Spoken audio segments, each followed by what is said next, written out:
शिवजी महाराज भोले भंडारी।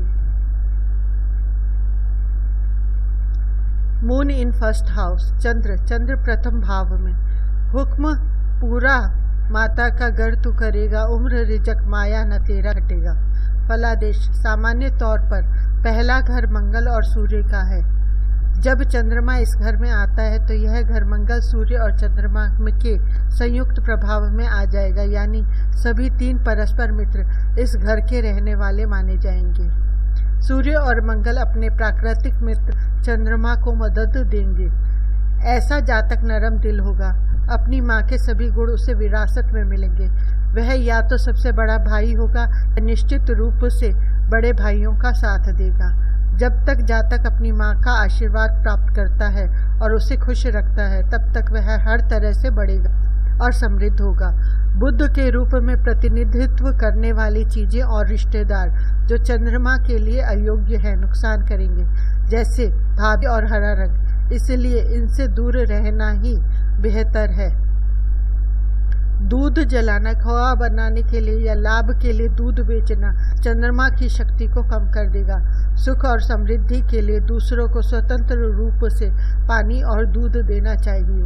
उपाय, अपने साथ एक लाल रुमाल रखें, अपने बेड के पैरों में कुछ तांबे की कीलें गाड़ दें, बरगद के पेड़ की जड़ों को पानी दें। यदि आप अपने पुत्र के साथ यात्रा कर रहे हैं तो तांबे के सिक्के नदी में फेंक दें। यदि आपके घर में कोई कुआं है तो उसके ऊपर छत का निर्माण न करें। 24 और 27 वर्ष की आयु के बीच विवाह न करें। अपने स्वयं के धन से मकान न बनवाएं। हरे रंग से सावधान रहें और अपनी भाभी से दूर रहें। अपने घर में नली युक्त या केतली सा कोई बर्तन न रखें। दूध या पानी पीने के लिए चांदी के बर्तन का उपयोग करें, कांच के बर्तनों का उपयोग न करें। अपनी माँ से आशीर्वाद लें और उनके द्वारा हमेशा आपके साथ दान में दिए गए चावल और चांदी रखें। मून इन सेकंड हाउस, चंद्र द्वितीय भाव में। लगे बजने घड़ियाल मंदिर, जो घर में बजा देगा घंटा लावरी का दम में।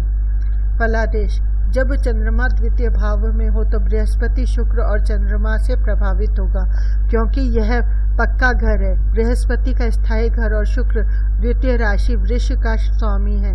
चंद्रमा इस घर में बहुत अच्छे परिणाम देता है, क्योंकि शुक्र के खिलाफ बृहस्पति के अनुकूल समर्थन के कारण वह यहाँ बहुत मजबूत हो जाता है।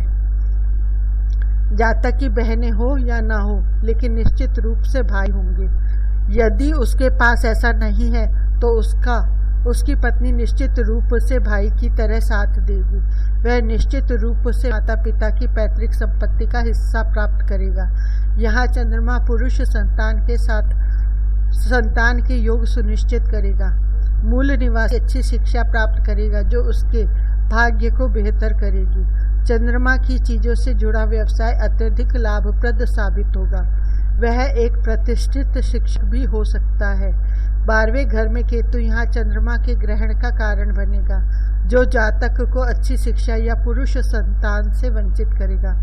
उपाय, अपनी माँ से आशीर्वाद लेते रहना चाहिए।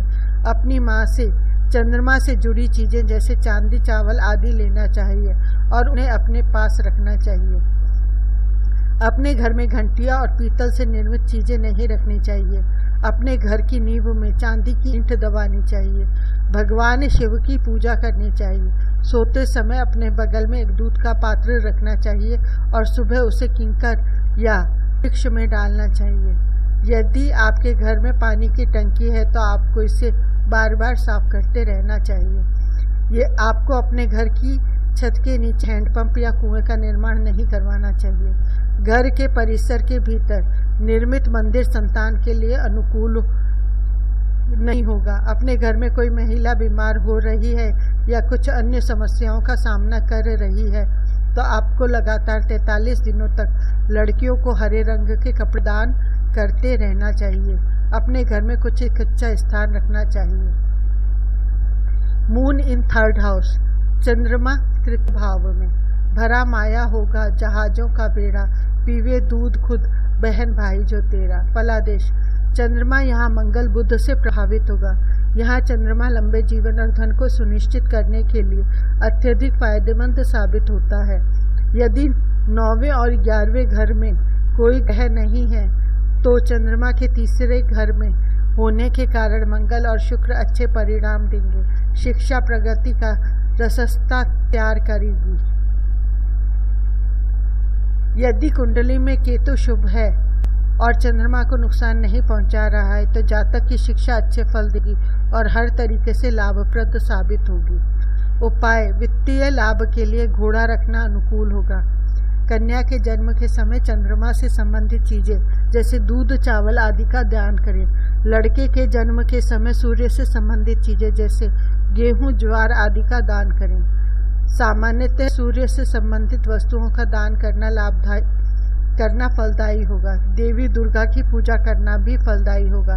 कन्यादान करना भी आपके लिए फलदायी होगा।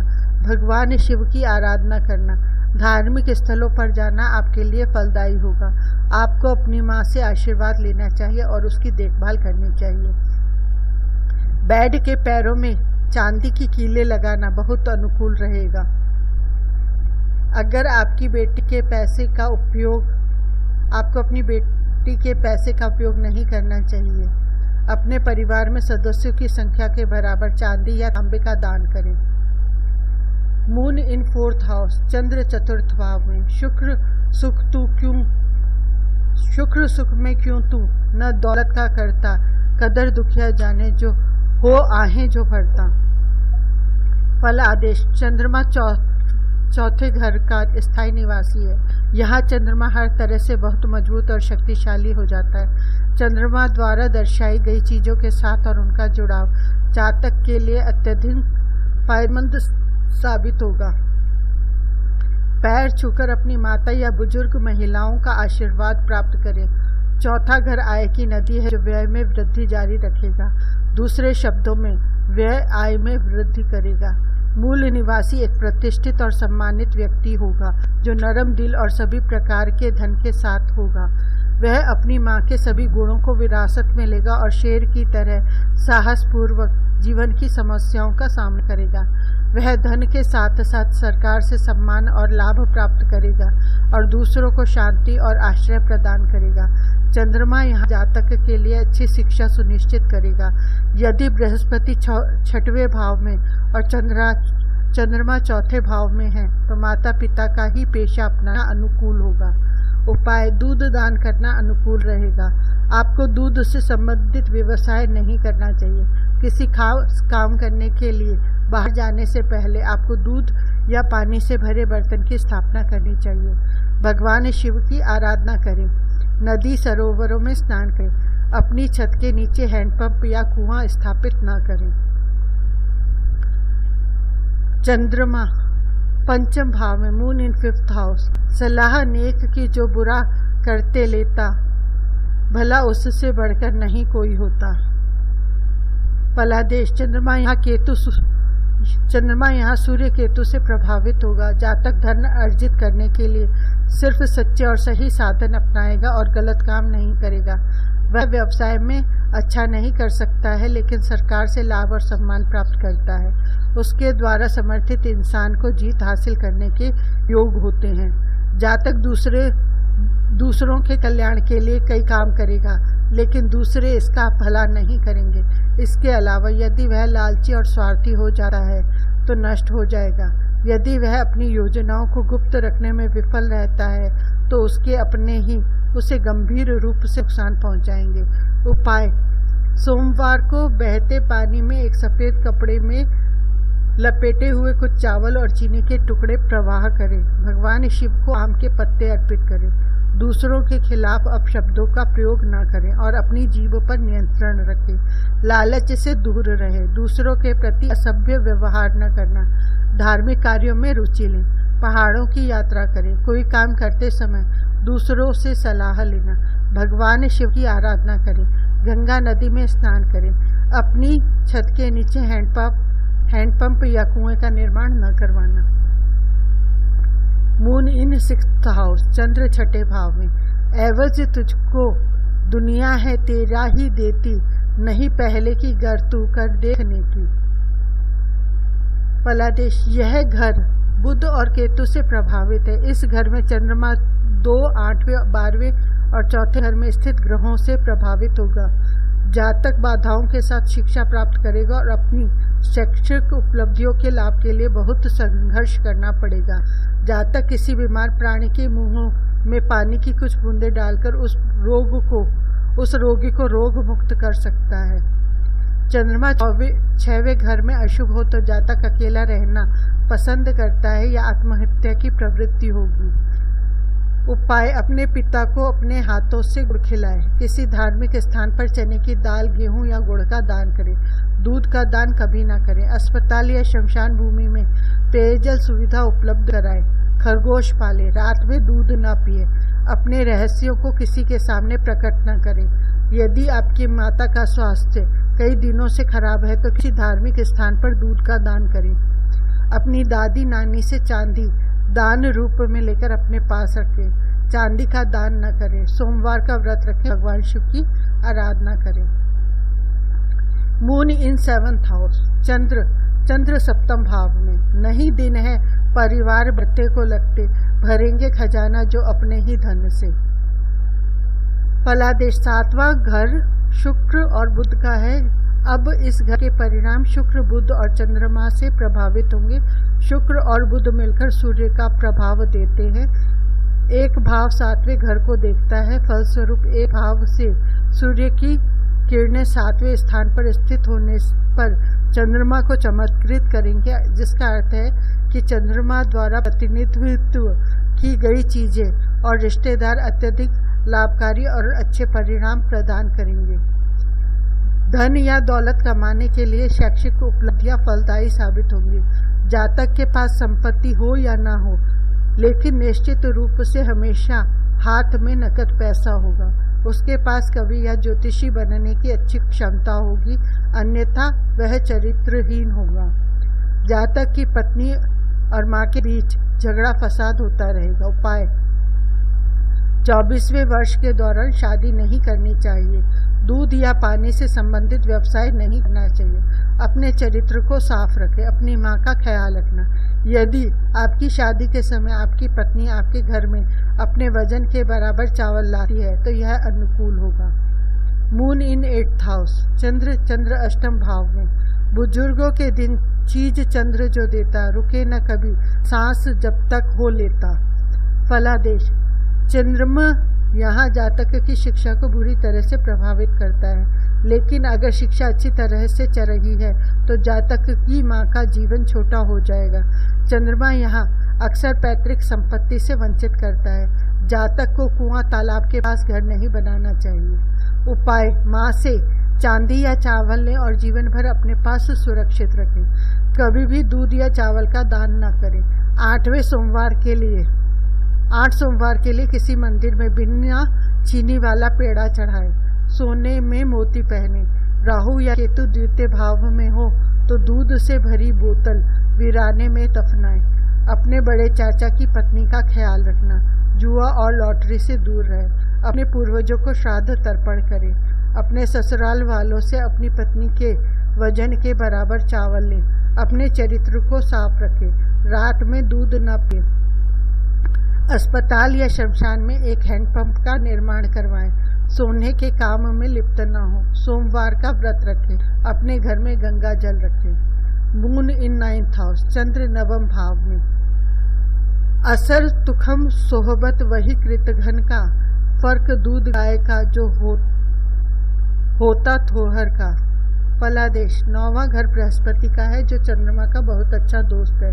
अतः जातक में इन दोनों ग्रहों के लक्षणों और विशेषताओं को आत्मसात करेगा। अच्छा आचरण, कोमल हृदयता, धार्मिक मन की भावना और पुण्य कार्यों और तीर्थ यात्रा के लिए प्यार। 5वें घर में मित्र ग्रह हो तो पुत्र सुख में वृद्धि होगी और धार्मिक कार्यों में गहन रुचि रहेगी। 3रे घर में मित्र ग्रह धन में बहुत वृद्धि सुनिश्चित करते हैं। उपाय, अलमारी में एक चौकोर चांदी का टुकड़ा रखें। गरीब मजदूरों को दूध पिलाएं। मछली को चावल खिलाएं और सांप को दूध पिलाएं। धार्मिक यात्रा पर जाना। अपने चरित्र को साफ रखें। चंद्रमा से संबंधित वस्तु जैसे चांदी, चावल, दूध आदि के व्यापार में लिप्त रहें। दूसरों का आधा खाया हुआ भोजन न करें। झूठ न बोलना। सोमवार का व्रत रखें। भगवान शिव की आराधना करें। मून इन 10th हाउस, चंद्र 10वें भाव में। कब्र मुर्दों कौन जल्दी भरेगा, उसी ठेकेदारी को अब तू करेगा। फलादेश, 10वें घर हर तरह से शनि से प्रभावित है। यह घर चौथे जड़ घर से जुड़ा है जिस पर चंद्रमा का शासन है, इसलिए 10वें घर में चंद्रमा जातक के लिए लगभग 90 वर्षों का लंबा जीवन सुनिश्चित करता है। चंद्रमा और शनि अकुशल है, इसलिए तरल रूप से दवाएं हमेशा उनके लिए हानिकारक साबित होंगी। रात के दौरान दूध पीना जहर के रूप में काम करेगा। यदि वह एक चिकित्सा है तो रोगी को उसके द्वारा दी जाने वाली सूखी दवाइयाँ इलाज के लिए जादुई प्रभाव डालेंगी। अगर एक सर्जन है तो वह सर्जरी के लिए महान धन और प्रसिद्धि अर्जित करेगा। यदि दूसरा और चौथा घर खाली है तो जातक पर धन की वर्षा होगी। शनि द्वारा प्रतिनिधित्व की गई चीजें और व्यवसाय मूल निवासी के लिए फायदेमंद साबित होंगे। उपाय, अपनी माँ से चांदी के डिब्बे में चावल हमेशा अपने साथ रखें। दूध और चावल का दान ना करें। राहु या केतु द्वितीय भाव में बैठे हों तो दूध से भरी बोतल को वीरान जगह पर गाड़ दें। अपनी बड़ी चाची का ख्याल रखना। सोने में मोती पहने। विभिन्न धार्मिक स्थानों की यात्रा करें। अपने घर में वर्षा जल रखें। रात में दूध न पिए। कोई दूध देने वाले पशु न रखें। मांसाहारी भोजन और शराब से दूर रहें। अपने चरित्र को साफ रखें। चोर और ठग से कोई संबंध न रखें। भगवान शिव की आराधना करें। मून इन 11th हाउस, चंद्र 11 भाव में। दिए दूध है पूत, दुनिया में मिलता नहीं। दिल तो क्या खाक, दुनिया में जीता। फलादेश, यह घर बृहस्पति और शनि से बहुत प्रभावित है। इस घर में रखा हर ग्रह अपने अशुभ ग्रहों और उनसे जुड़ी चीजों को नष्ट कर देगा। इस तरह से चंद्रमा अपने शत्रु केतु की चीजों को नष्ट कर देगा, अर्थात जातक के पुत्र संतान में विघ्न आएंगे। यदि चंद्रमा को अपने शत्रुओं शनि और केतु की संयुक्त शक्ति का सामना करना पड़ेगा, जिससे चंद्रमा कमजोर हो जाएगा। अब यदि केतु 4वें भाव में आता है तो जातक की मां का जीवन खतरे में पड़ जाएगा। बुध से जुड़ा व्यवसाय भी हानिकारक साबित होगा। शनिवार के दिन घर का निर्माण या खरीद शुरू करने से शनि चंद्रमा का शत्रु मजबूत होगा तो जातक के लिए विनाशकारी साबित होगा।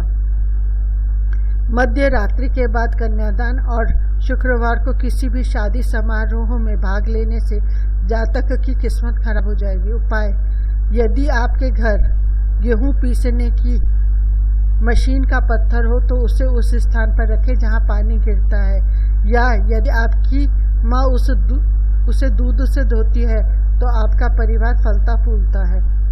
मोती चांदी में पहने। भैरव के मंदिर में दूध का दान करें। जब आपका बच्चा पैदा होता है तो आपकी माँ को लगातार 43 दिनों तक उसका चेहरा नहीं देखना चाहिए। दूध पिए जिसमें गम सोने की तार को बुझाया गया हो। नदी में 121 पेड़े फेंकें। 9 वर्ष से कम आयु के बच्चों को 121 पेड़े खिलाएं। अपने घर में गंगा का पानी रखें। शिवलिंग पर दूध और जल अर्पित करें। अपनी माँ का आशीर्वाद लेते रहें। मून इन 12th हाउस, चंद्र 12 भाव में। छोड़ा याद मंजिल बुढ़ापा उजाड़ा, गया जल बिका जिसमें तेरा ही क्या था। फलादेश, यह घर चंद्रमा के मित्र बृहस्पति का है। यहाँ चंद्रमा का मंगल और मंगल से जुड़ी चीजों पर अच्छा प्रभाव पड़ेगा, लेकिन यह अपने दुश्मनों बुध और केतु की चीजों को नुकसान पहुंचाएगा। जिस घर में मंगल हो उससे जुड़े व्यवसाय और चीजें अत्यधिक लाभकारी प्रभाव प्रदान करती हैं। इसी तरह जिन घरों में बुध और केतु हो उनसे जुड़े व्यवसाय और चीजें हानि करेंगे। राहु का प्रभाव होने के कारण 12वें घर में चंद्रमा कई परेशानियों और खतरों के बारे में जातक के मन में एक भय का निर्माण करता है और इस तरह उसकी नींद और मन की शांति को प्रभावित करता है। उपाय, सोमवार को शुद्ध चांदी में मोती पहने। अपनी माँ और सास का ख्याल रखना। जब आप कोई काम शुरू करें तो एक घूंट पानी पिएं। अपने घर में बरसाती पानी रखें। अपने घर की छत के नीचे हैंडपंप या कुआं न रखें। अपने कानों में सोना पहनें। साधुओं और सन्यासियों को भोजन न दें। किसी भी स्कूल, कॉलेज या लर्निंग सेंटर को नहीं खोला जाए। अपने घर की छत पर कोई गोल पानी की टंकी न रखें।